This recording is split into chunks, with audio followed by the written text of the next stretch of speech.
What attracted the father of the Orlando terrorist to your candidate? He's a mentally ill individual who ran for president. I get it. Pardon me? What attracted him to your candidate? And your answer was he's mentally ill. The question that we're asking you and would like to have asked the president, is it safe? Jeff, it is safe to reopen your churches if you do so in accordance with the guidelines. So I am thankful that we have a president that celebrates the First Amendment, which is to pray to your God and to practice your faith.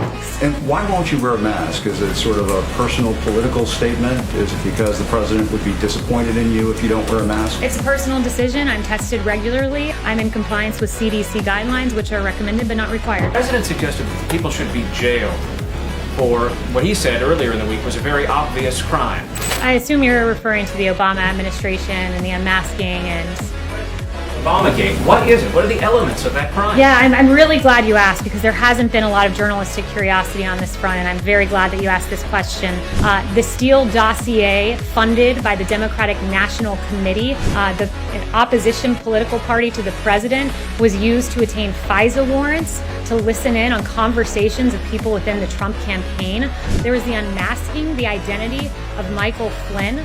Sally Yates from the Department of Justice learned about the unmasking, not from the Department of Justice or from the FBI. She learned about it from President Obama and was stunned and could barely process what she was hearing at the time because she was stunned of his knowledge of that. And the FBI notes, for instance, that said, should we, quote, get him to lie as they pontificated their strategy. We know that the identity of this 3-decade general was leaked to the press, a criminal leak to the press of his identity in violation of his Fourth Amendment rights. These are very serious questions. They've been ignored by the media for far too long.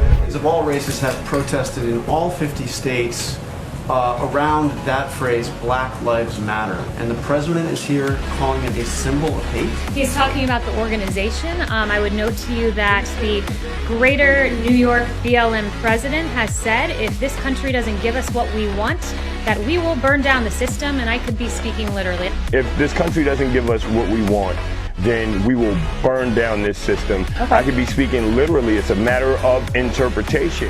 Yes, Ben. Talking about the organization in his tweet, he says yes, the words. Ben. He says the words. Black Lives Matter. What's the name of the organization again? Black Lives Matter. There you go. You just answered my question.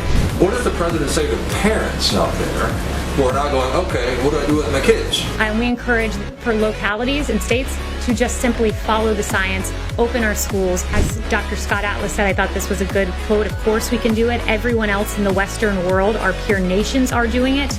We are the outlier here. The science is very clear on this.